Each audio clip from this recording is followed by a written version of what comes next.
think it's easy to measure our faith by what we do, serving, performing, achieving, pleasing others, and those are all parts of that. But when we live that way, we can miss the sustaining, life-giving presence of God in our own lives. For example, living from the outside of the cup, it might look like being who others expect us to be. It can look like constantly trying to prove our value or define our faith by activity rather than relationship. And I think living from the inside out means learning to respond to God from our deepest self, that place of love, of truth, and communion with Him.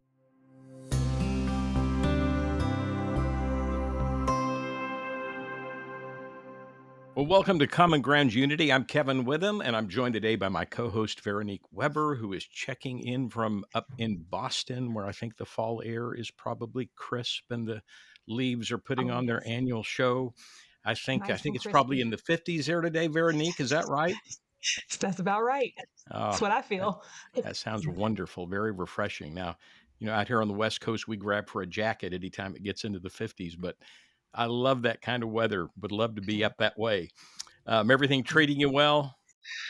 It's been great. This is my favorite time of the year when the leaves change. It's beautiful to see. I know what follows this time of year, though, so I'm not too excited about that part, but I'm going to be in the present. It's beautiful right now. Understand. Well, listen, here at Common Grounds Unity, we love creating space for real conversations that bring people together around faith, unity, and transformation. And as the seasons are changing, we are talking about spiritual change today. We're talking about something that reaches beneath all of that and lays a foundation, spiritual formation.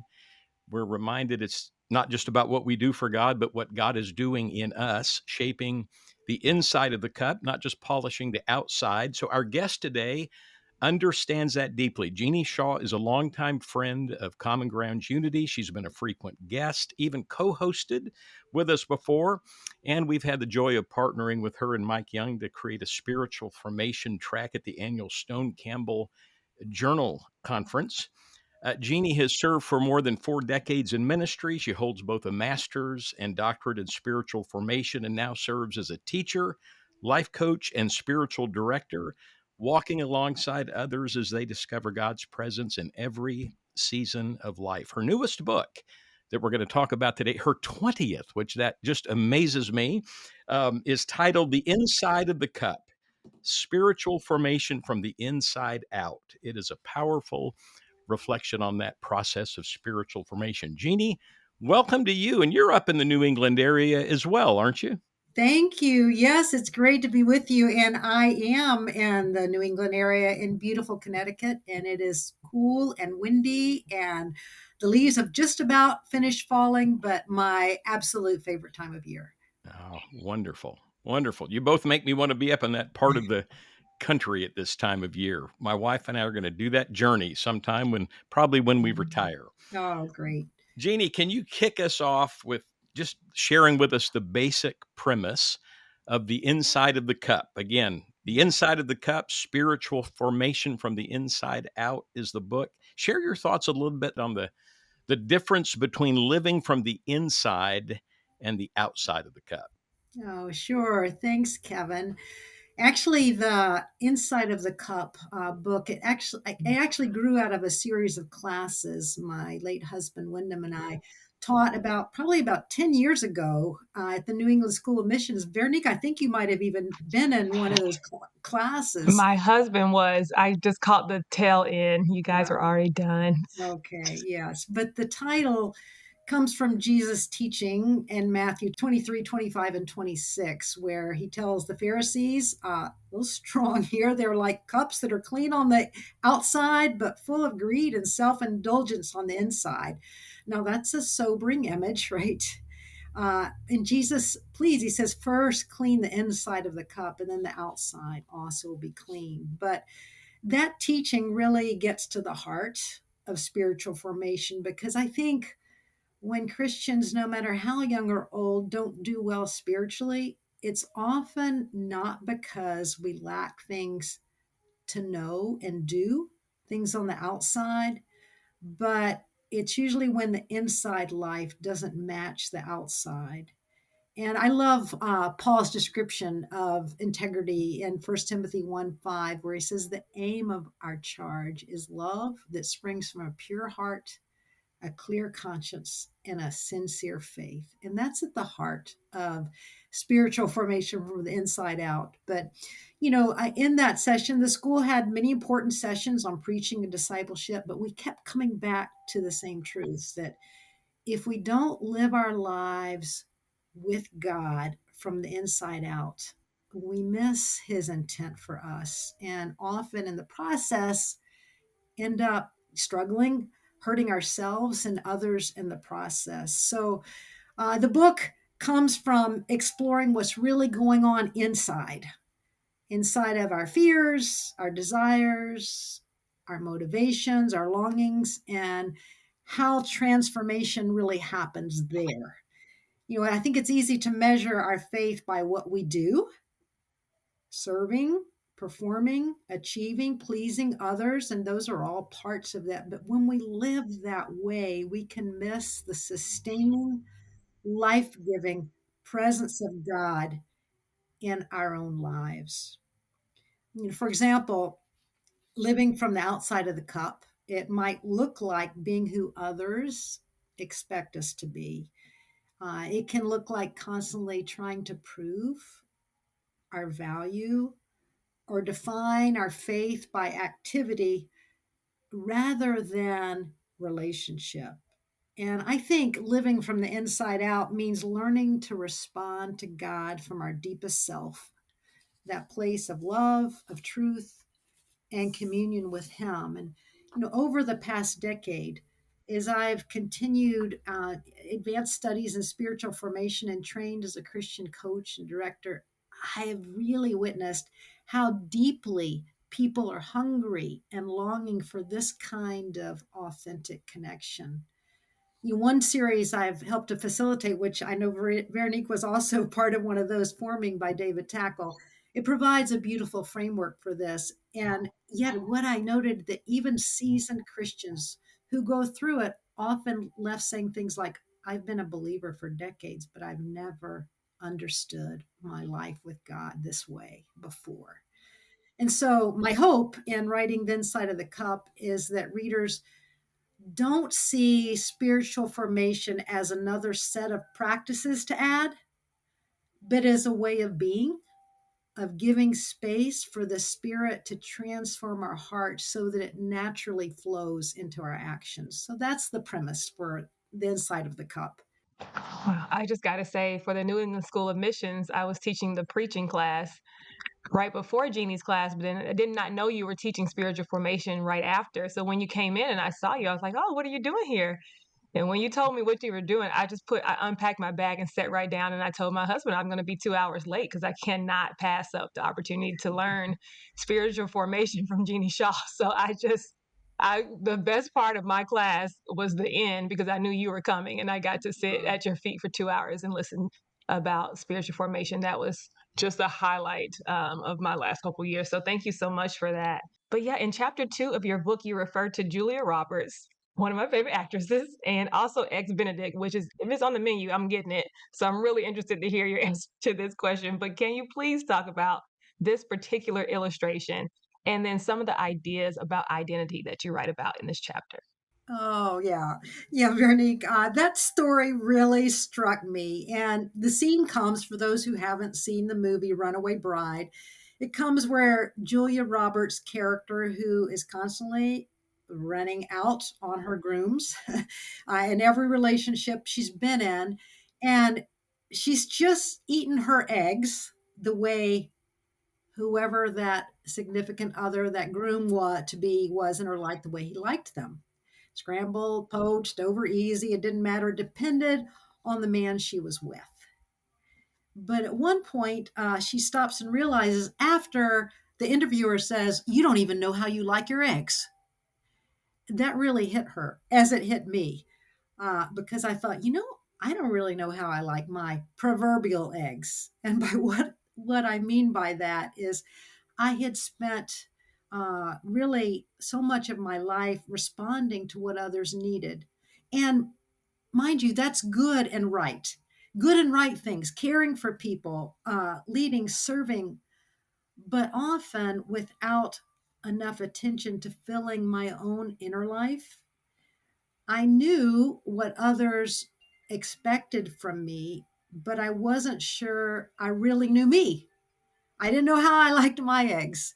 And it's such a moment when he comes back in and she's sitting there with 12 different kinds of eggs on her counter and says, Eggs Benedict. I like Eggs Benedict. And she realized that was more than just how she liked her eggs. It was learning who she really was on the inside. And I knew what others expected from me and what I expected from myself, but I wasn't really sure I knew me, my own God given desires, emotions, and calling. And I think it's easy to think that inner awareness or even spiritual formation is selfish or navel gazing. But I believe it's actually part of faithful discipleship. You know, Jesus says, deny yourself, take up your cross, and follow me. But how can we really even deny ourselves if we don't even know who our self is, right? And it's out of this realization from the deep inside of the cup that I can really give in a way where I have already been nurtured and filled, and one that does impact others. So it comes from really a place not of obligation, but of overflow. And there's a big difference in that. And I think that question's foundational for me. You know, identity, it's not about performance or role. And that's really hard. We can think, oh, no, that's not what it's about for me. But oftentimes it can be. But really, it's about who we are at the deepest level as beloved children of God. And when that identity becomes our center, everything else, our relationships, our work, our leadership, it flows from that authentic place. I think hardship often tests our identity. When there's losses, when roles fall away, life changes, we see and learn what's really inside. And those moments can also become invitations to us to discover who we truly are in God, not just who we've tried to be for others, but who we really are. You know, it's funny, the author and philosopher and priest, if I may say so, Henry Nouwen, his writings have had a big influence on my life. And something that he spoke about really helped me see it clearly. It had a big impact on me. In a short sermon entitled Being the Beloved, he talks about how spiritual identity means we're not what we do, what we have, or what others think of us, but we are beloved daughters and sons of God. And that realization, I mean, really down deep, it changed things for me. Um, you know, it's not that I didn't believe that in my head. I did. I really believed that. But those three things often felt stronger than the reality that I am God's beloved. And once I started living from that place, the inside of the cup began to feel a whole lot more whole and more peaceful. And so, chapter 2 invites readers to pause and ask, how do I like my eggs? In other words, who am I when I'm not performing for approval, but resting in God's love? And there is a difference. It's so interesting the way that hardship, although we do not want it, wouldn't necessarily ask for it, Yeah. but it's very hard to gain the lessons that it brings without it. You know, I think about my second pregnancy and I had sciatica, so I was confined to a wheelchair at times using a cane. And the pain was so excruciating, but really the spiritual pain that was happening underneath it all was the worst pain because God was showing me that my identity was in what I could do. And at that point, I couldn't do anything. I couldn't even get myself to the bathroom. So I had to redefine who I am, not based off what I could do, but who I am in God's eyes. And so that transformed knowing that I'm loved first thing when I wake up in the morning versus after I get into bed at night. All the things I did, now I'm loved, but instead, starting in the first part of the day, I'm loved just because of who I am. It's a huge shift and it changes It is a huge. everything when you really can, understand that. But this misplaced confusion of identity can be so damaging to our spiritual growth. How does understanding God's true feelings for us really correct that confusion and help us to mature and grow? That's really an important question, I think. Hmm. And you're so right, Veronique. It's often in those, some of the most sacred places can be when we are absolutely desperate and we find out what we really believe, whose we really are. And I know it was so compelling, inspiring, heartbreaking, but watching my husband, who'd been a strong man, unable to even talk, to move any part of his body, to do any function in his body, but to still have joy, to be happy because of how God felt about him and who he was. And that just, that means everything. But, I think a misplaced or confused identity is honestly one of the greatest barriers to spiritual growth. Because when we don't really know who we are in God, and maybe it depends more on what other people think of us, or different activities we can perform, we end up living out of fear instead of out of love. And many of us, I think, quietly wrestle with questions like, what will people think? Did I do enough to please God? And that kind of thinking keeps us performing, even managing sin or trying to measure up rather than living in the freedom of being deeply loved. I think part of the problem, and I mentioned this in the book, is we've sometimes misinterpreted key passages of scripture. We've emphasized verses like the heart's deceitful above all things without holding them alongside the truth that really was told to us in creation, that God looked at what he'd created and said it was very good. But when we lose sight of that, we can start to see ourselves and others primarily as problems to fix rather than people to be formed more into the image of God. Spiritual formation isn't really about sin management, it's transformation beginning in our hearts. And when we put off the old self, as Paul says, it's not to erase who we are, it's to uncover who we were created to be from the very beginning, the image bearers of a loving God. And when we begin to understand how God truly feels about us, that we're wanted, we're chosen, and delighted in, that changes everything. It opens us to grow not out of fear or guilt, but out of love. And I think that's where maturity happens, when we live as a people who are deeply secure in God's affection.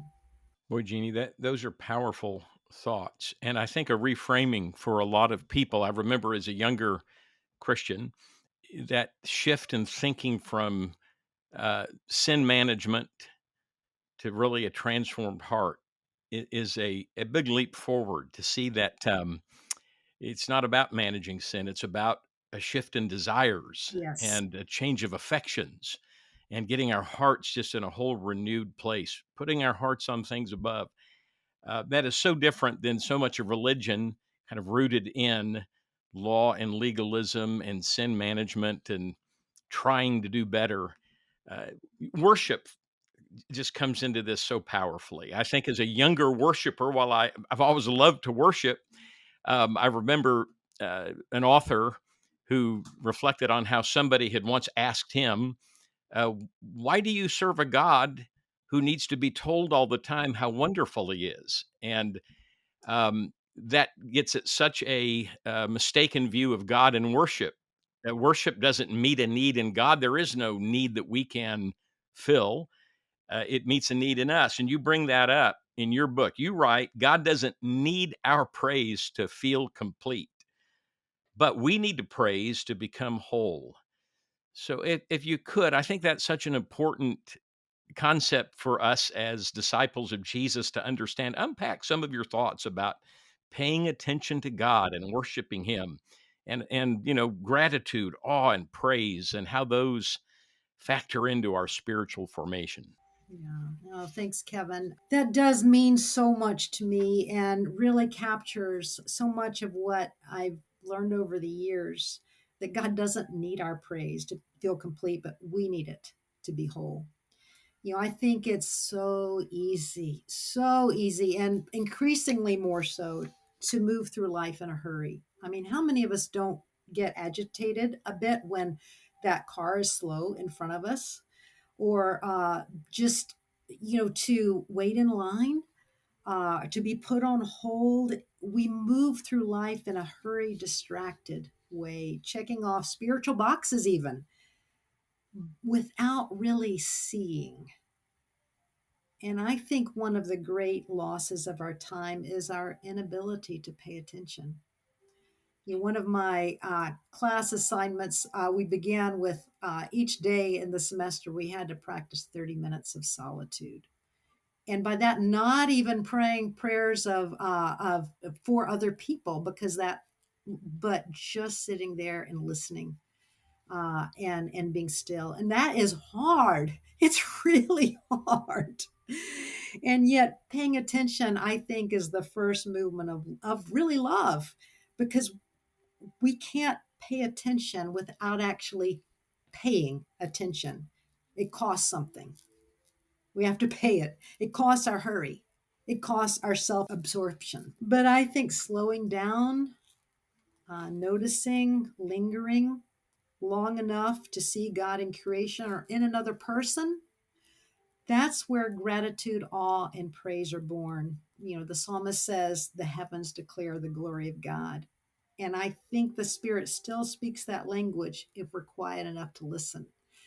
And again, that paying attention, it does cost, because in a lifestyle that we have with deadlines, as young parents, as sports, we have to pay attention. We have to make that space somehow. Somehow, it's that important.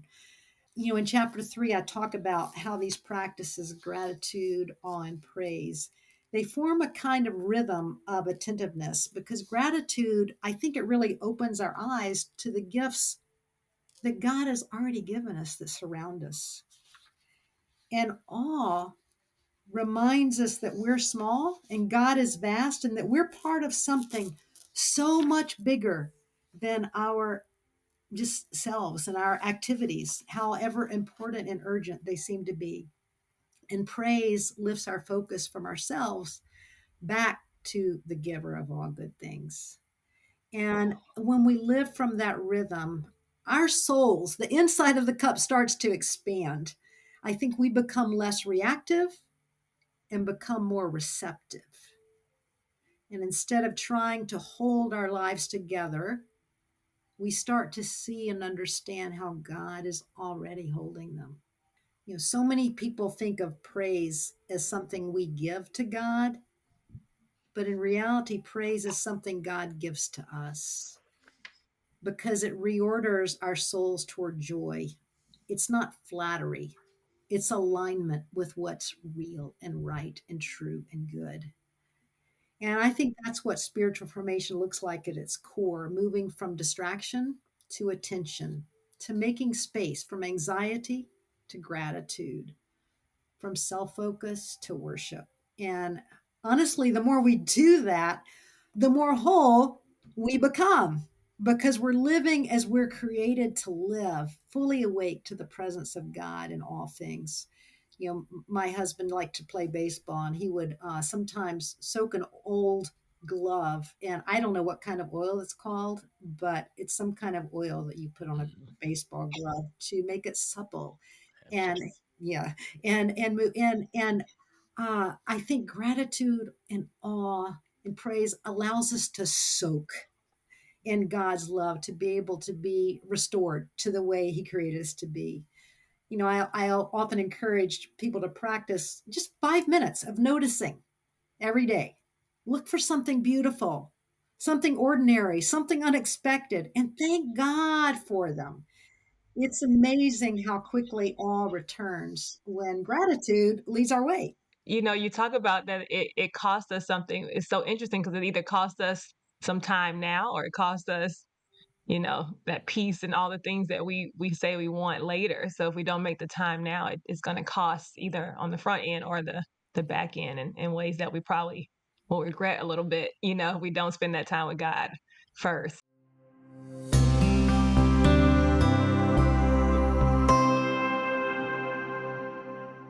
Hello, I'm Kevin Witham, and I've been a volunteer with Common Ground Unity since its inception. And I want to take just a brief break here to discuss putting the mission of Common Ground Unity into practice and taking a new step.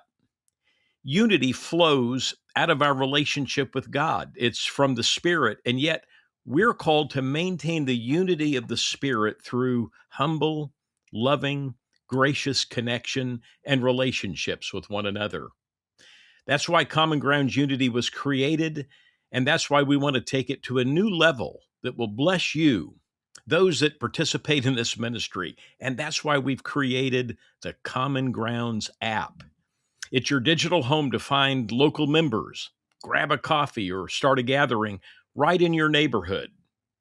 Inside, you can join or lead subgroups for local gatherings, Bible study, prayer, parenting, singles, and much more. Plus, you'll have instant access to our resource library full of videos, podcasts, and study materials. Just click the link in the show notes to join the free app. Finally, to do all of this, we urgently need your support. Of course, through your prayers, but also through your tax deductible donation. That would really help this ministry. You can help us to share the positive message and foster unity literally around the globe. You can give today via our website or the link in our show notes. Thank you for walking this journey with us. Now back to the episode. And so I wonder, time is one of the hindrances, but what are some other common things that prevent us from receiving from God and from really experiencing Him? Hmm. That's a really great question because I think most of us want to experience God, but we find it hard to actually receive from Him. And I've done some exercises, and I think they're even in the workbook of just the difference when we read for knowledge, which is important. We read for, oh, this person needs this. And when we read to really receive from God, or when we listen to receive from God.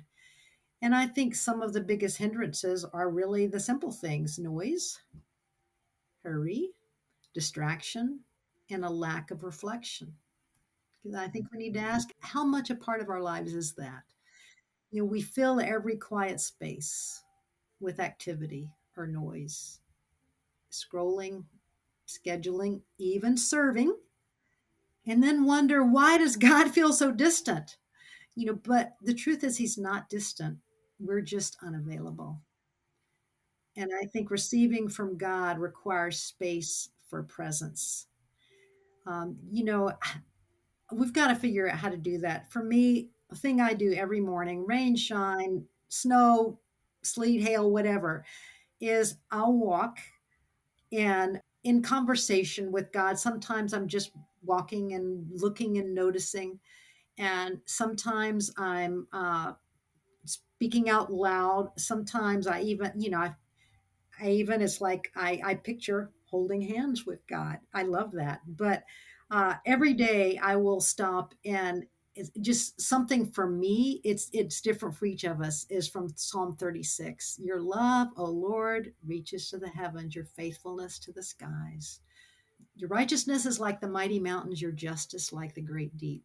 And I'm walking my dogs, and it also says you preserve both people and animals. How priceless is your unfailing love.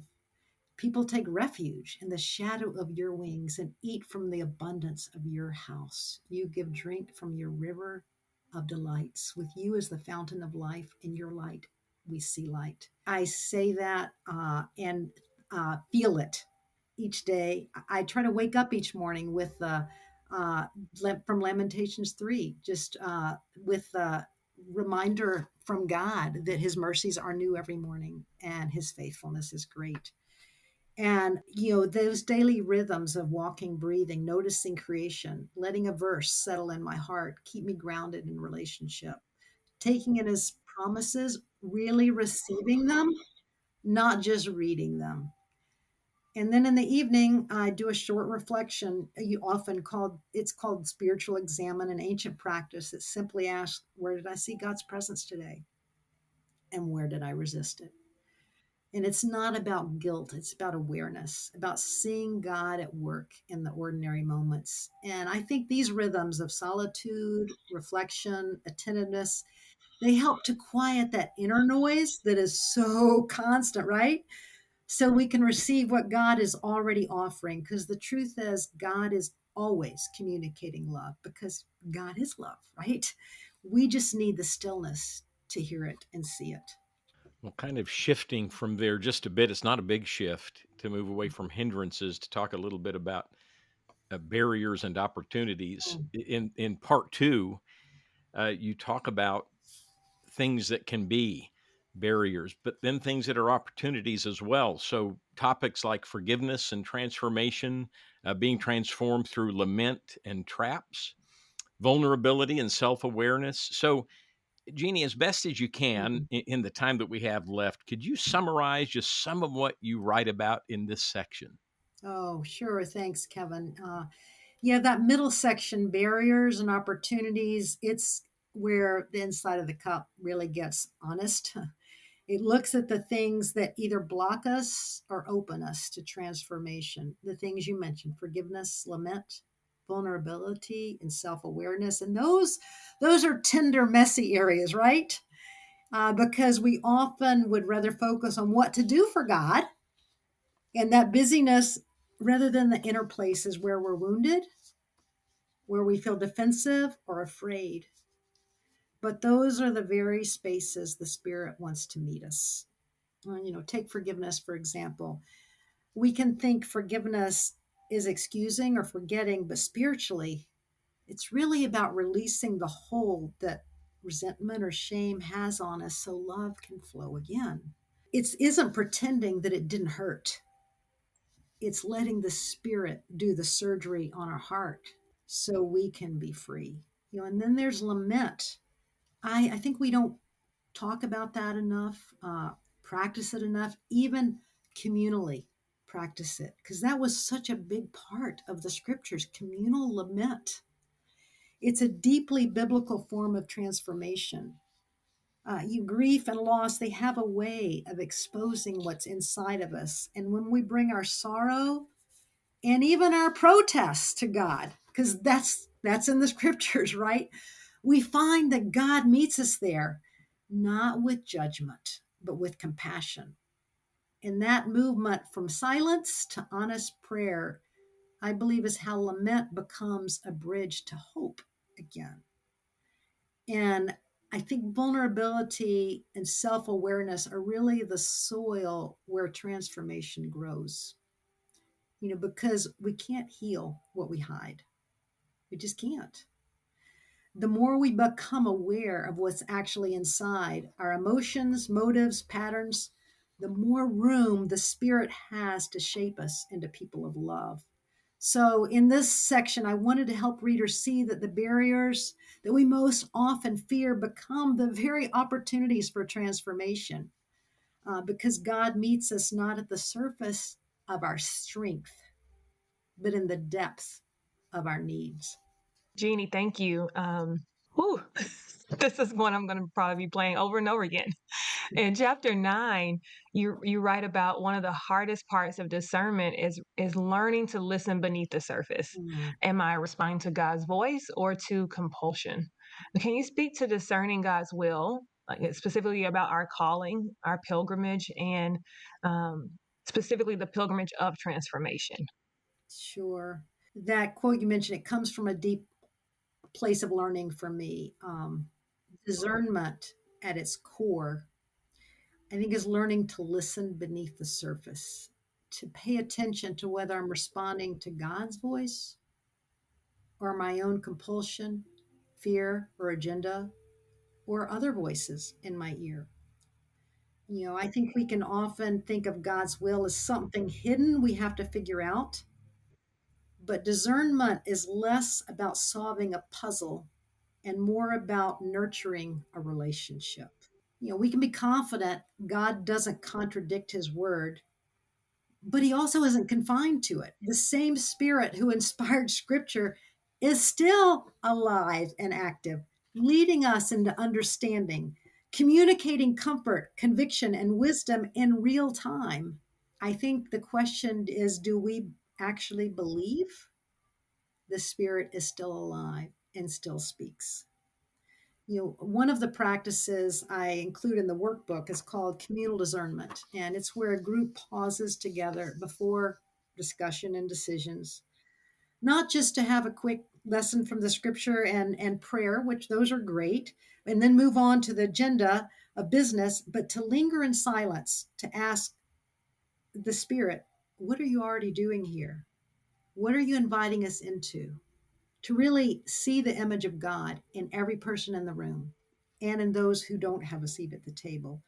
And it's astonishing to see what happens when we truly give the Spirit room to lead. There's also a practice called conversational prayer, which is just what it sounds like, an actual back and forth with God. You speak, you listen, you wait. I think that's a lot of what it means to pray continually. Over time, you begin to recognize his tone, his peace, his nudges. And so much of discernment, I think, is slowing down enough to ask not only what should I do, but who am I becoming as I walk with God? Discernment isn't about mastering a technique, it's about cultivating awareness. And when we truly listen beneath the surface, we discover that God's will, it really isn't a destination, it's a pilgrimage of ongoing transformation with Him as done through the Spirit of God. Spiritual transformation isn't just a subtitle of the book, it's like transformed by the real active living Spirit of God, not something we do. Yeah, I know that spiritual transformation is such a personal journey, like it's our personal pilgrimage with the Holy Spirit. But in your book, you mentioned the need for community to really be drawn into this journey as well. So, how would you like the readers to really approach your book? Individual, community, or both? Yes, both. All. I think we have to really give space to let the Spirit work in our own lives. But from the very beginning, God has formed us in community, and we're meant to be in community. And that's why I have two corresponding workbooks that go with the book. And one is for individuals in small groups. And it's some reflection questions, some practices that help both. There's a section for individuals and then for small groups. I already know many people who are doing that in small groups who are saying it's really, really been so helpful for them as well. And so that's something I would recommend. Just if you want to go deeper and want to do that in community, just a group, maybe three, four, five, six people, whatever seems to work well. And I give even some direction on how to best approach that in ways that have seemed to work well. And then I have another workbook for families because as families, it's a community, and really for kids, especially preschool, school age, up through teens. There's some practices and reflections as families to take our formation deeper and to grow closer to God together and with each other. And I think that's really important process. That's why I wanted to do one specifically for families. I'll probably have one upcoming for marriages too, but that one's not yet. That's great, Jeannie. Thank you. Jeannie, you recently, as we're recording this podcast, we talked about being fall. I think it'll probably be a little colder when this particular podcast drops. But um, in October, you were in Spain and were able to walk the Camino de Santiago. Tell us a little bit about that experience and how that was transformative for you and kind of fits into this whole theme. It sure does. Thanks for asking that. Yes, I just got back home Monday, so I'm glad this is Friday because I was honestly still a little bit in a fog for several days of both jet lag and just pure exhaustion. That I think the adrenaline wore off, and I thought, "Whew, wow, this was intense." But I had the opportunity to walk over 117 kilometers of the Camino de Santiago in Spain, and it's an ancient pilgrimage. It's a journey of body, mind, and spirit. It reminded me so much, honestly, of what the inside of the cup is really about. You know, surprise to me, and probably it's good I didn't know it, a lot of it is uphill. Those old jokes that grandparents used to say, "Well, I used to have to walk to school in the snow uphill both ways." Well, they must have done it in Spain because I thought, I think everything is uphill. But there are blisters, fatigue, moments where I wondered why I'd even started. Could I really do this? But along the way, you meet fellow travelers, you share stories, and you begin to notice God in the small, ordinary moments. Sunlight in the trees, the mist on your face, the very welcomed cafes and hot coffee, kindness from a stranger. And isn't that the journey of spiritual formation? It's not about arriving quickly or having everything figured out.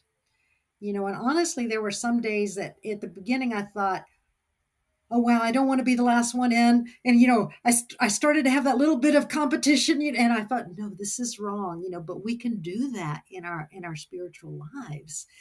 And the truth is, it's about walking slowly and honestly with God step by step. Sometimes faster than others, and sometimes downhill, surprisingly, is even harder than uphill. But allowing Him to shape us from the inside out. And also realizing that we all travel at different speeds. We were on this Camino together, but everybody in that Camino was walking their own journey as well. It was individual and it was communal. And some of us might be limping or pausing for rest and healing, and others might arrive quickly. Some, even in our group, even had injured themselves and almost staggered in after dark. But it's not a competition. Our spiritual journey is a walk wrapped in the loving kindness of God and surrounded by others on the journey. And it's hard to describe the feeling when I reached my destination. You walk into the cathedral at Santiago de Compostela. As you do, it's a Gaelic community actually in Spain, and so the bagpipes. Somebody's playing the bagpipes as you enter, and I just cried. And I thought of people who'd gone before me. And on that last day I was walking, I thought a lot about last days. And I remembered the last day for my husband. And the immense sadness, but the celebration that he'd done it. I remembered my dad, a faithful Christian. I was there when he died. And I remember my sisters and we just kind of exclaimed when he breathed his last, "You did it, Dad! You did it!" Mm. And that's a lot of what I felt when I Mm. I reached that destination. My eyes filled with tears. I thought of the pilgrims who'd gone before me, and I imagined what it'd be like to hear, "Well done, good and faithful Mm. servant." And honestly, that's what this book invites readers into. Oh, wow. That journey was an emotional one for me. It's not another set of lessons to complete, it's a companion for the road. You know, offering practical ways, especially in the workbooks, to go deeper through reflection, simple spiritual practices, and conversations about faith in everyday life. And my hope and prayer is that these resources will help people to create space to pause, to listen, to experience God in ways that will lead to wholeness. Whether or not you're walking through grief, through transition, or simply longing for a deeper connection to God, with God, you don't have to do it alone. You know, we're all pilgrims, really. Each of us walking the road of transformation. And the good news is, God walks it with us. And as pilgrims express to each other along the way, buen camino, good journey. I'm going to close my thoughts here with a blessing. May Christ go before you to show the way, Christ beside you to walk as a friend, Christ behind you to guard and guide, Christ beneath you to uphold and steady, Christ above you to bless and watch over, and Christ within you, forming you, filling you, and making you whole. Buen camino. Mm. What a wonderful benediction to this whole conversation. And what a beautiful and profound experience. Mm, Thank you for sharing that. I'm so grateful you had it me too. and then could share it. It's just a beautiful metaphor of our own spiritual journey Mhm. and God's forming our life and preparing us for another age to come and Yeah, making us fit to serve in the present kingdom as His vessels and people. That's beautiful, Jeannie. Thank you. And thank we're you. grateful for your work. We're grateful for your friendship and the fellowship that we share together in Common Grounds Unity, and I'm grateful. appreciate all that you've done. For our listeners, again, the name of the book is The Inside of the Cup: Spiritual Formation from the Inside Out.